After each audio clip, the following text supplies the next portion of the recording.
Bismillahirrahmanirrahim. Assalamualaikum warahmatullahi taala wabarakatuh. Salam sejahtera dan salam perpaduan buat seluruh rakyat Malaysia. Semalam, Datuk Seri Najib Tun Razak, bekas Perdana Menteri ke-6 Malaysia dan juga bekas Menteri Keuangan Kerajaan UMNO Barisan Nasional sebelum ini telah membongkarkan modus operandi Datuk Seri Panglima Shafie Apdal dalam beberapa projek tender secara terpilih, iaitu tender terhad melibatkan Kementerian Pembangunan Kemajuan Luar Bandar dan Wilayah KKLW sebelum ini. Datuk Seri Panglima Shafie Apdal telah dibogelkan dan disembelih seperti seekor sapi oleh Datuk Seri Najib Tun Razak. Bagaimana Datuk Seri Najib Tun Razak menyatakan bahawa menteri yang paling kerap menolak projek tender secara terbuka adalah Datuk Seri Panglima Shafie Apdal. Paling ironi, Datuk Seri Najib Tun Razak juga telah mendedahkan bagaimana Shafie Apdal juga adalah satu-satunya menteri di dalam kabinet beliau sebelum ini yang seringkali memohon tender secara terpilih, iaitu pemberian projek secara terhad kepada syarikat-syarikat kroni Shafie Apdal. Paling memalukan, apabila Datuk Seri Najib Tun Razak selaku Menteri Keuangan ketika itu menolak permohonan Datuk Seri Panglima Shafie Apdal, Shafie Apdal menulis surat-surat rayuan bertimbun-timbun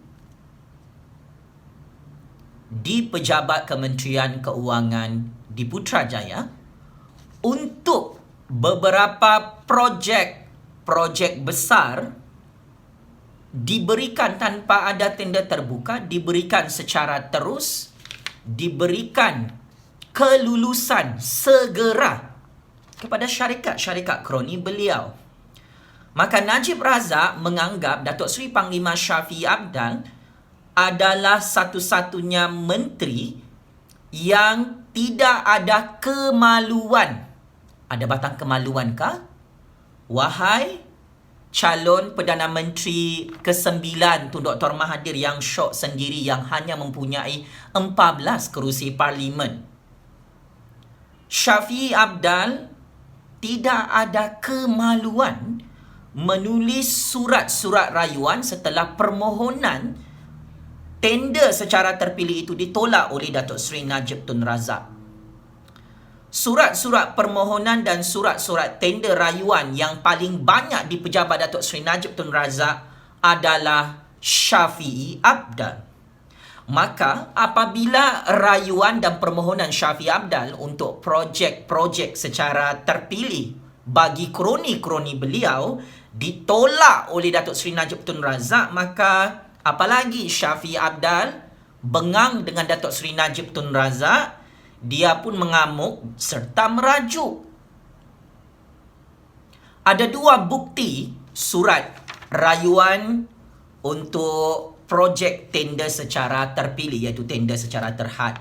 Surat yang pertama bertarikh 31 Januari 2013 atas nama Datuk Seri Panglima Shafie Apdal selaku Menteri Kemajuan Luar Bandar dan Wilayah KKLW di Putrajaya. Tajuk surat rayuan tersebut sangat lawak.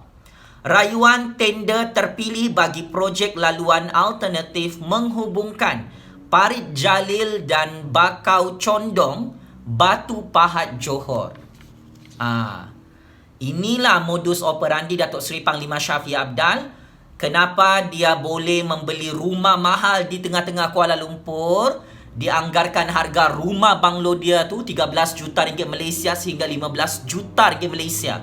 Sebab Datuk Seri Panglima Shafie Apdal ini memang suka bagi projek tanpa ada tender terbuka. Dia ni penyamun, perompak. Dalam Menteri KKLW ada skandal merompak 1.5 bilion ringgit bersama keluarganya dan kroninya.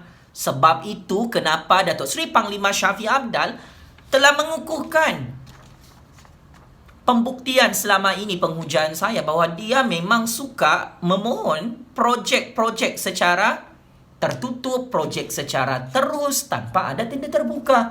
Sudah tentulah untuk kroni dan keluarga. Surat yang kedua bertarikh Julai 2013. Tajuk surat tersebut yang dibongkarkan oleh Datuk Seri Najib Tun Razak selaku bekas Menteri Keuangan di Putrajaya. Surat itu bertajuk Rayuan Projek Tender Terpilih bagi projek membina jalan ke Mini Estate Sejahtera Kampung Timbago, Laut Penampang Sabah. Projek ni sudah tentulah syarikat-syarikat kroni dan keluarganya, tuan-tuan dan puan-puan. Sebab itu, inilah antara rayuan-rayuan surat untuk projek-projek kekayaan kroni dan keluarga suku sakatnya, Pak Cik Mak Cik. Sebagai kesimpulan, jika kita analisis dan tafsir modus operandi Datuk Seri Panglima Shafie Apdal, ini adalah perkara yang sangat-sangat menjijikkan. Seekor sapi ini telah dikantoikan, dibogelkan dan disembelih kepalanya seperti seekor sapi oleh Datuk Seri Najib Tun Razak. Tak lama lagi Hari Raya Kurban. Ngamlah tu Shafie Apdal dikorbankan oleh Datuk Seri Najib Tun Razak. Teruskan Datuk Seri Najib Tun Razak, kami sebagai penganalisis politik bebas memerlukan maklumat-maklumat yang ada bukti dan sangat tepat ini untuk kepentingan nasional, kepentingan rakyat Malaysia. Maka secara tuntasnya, Datuk Seri Panglima Shafie Apdal sebagai bekas Menteri KKLW, sebagai Ketua Menteri Sabah, sebagai Menteri Keuangan Sabah, sebagai calon PM ke-9 untuk kem politik tu Dr. Mahathir yang hanya mempunyai 14 kerusi parlimen sahaja, saya ingin memaklumkan, teruskanlah merompak segala projek-projek di dalam negara Malaysia ini untuk kekayaan kau, keluarga kau, kroni-kroni kau. Teruskan cita-citamu tu. Bolehlah projek-projek itu dibawa mati ya. Datuk Seri Panglima Shafie Apdal, bolehlah semua projek tu kau bawa masuk dalam lubang kubur kau. Kaulah anak didik Tun Dr. Mahathir yang cukup didikan, cukup terdidik untuk merompak projek-projek dalam negara Malaysia ini. Sebagai pengakhiran, Datuk Seri Najib Tun Razak, saya amat yakin bahawa ada ramai lagi bekas-bekas menteri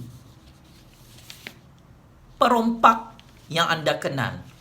Dan anda sudah menyampaikan mesej bahawa perompak projek dalam kabinet anda yang paling power adalah Shafie Apdal. Maka Shafie Apdal, ini adalah pendedahan satu skandal modus operandi, monopoli projek-projek yang dibongkarkan oleh Datuk Seri Najib Tun Razak. Anda sebenarnya tidak layak untuk menjadi ahli parlimen, menjadi ahli DUN, menjadi Ketua Menteri Sabah, menjadi Menteri Keuangan Sabah. Kau tidak layaklah jadi calon PM ke-9, syok sendiri saja kau ni. Bagus kau berundur letak jawatan sebelum kau tumbang PRU15. Saya nak bagi tahu Shafie Apdal, memang banyak kejutan yang akan berlaku pada pilihan raya negeri Sabah maupun pilihan raya umum ke-15 akan datang. Saya bagi amaran awal-awal, sebelum kau tumbang secara mengejut seperti seekor sapi tua yang disembelih oleh Najib Razak, oleh rakyat Malaysia, bagus kau letak jawatan sebagai ahli parlimen, ahli DUN dan sebagai Ketua Menteri Sabah serta Menteri Keuangan Sabah yang tidak berguna pun kepada rakyat Sabah. Checkmate and game over. Seekor sapi tua yang habis disembelih kepalanya oleh Datuk Seri Najib Tun Razak. Terima kasih.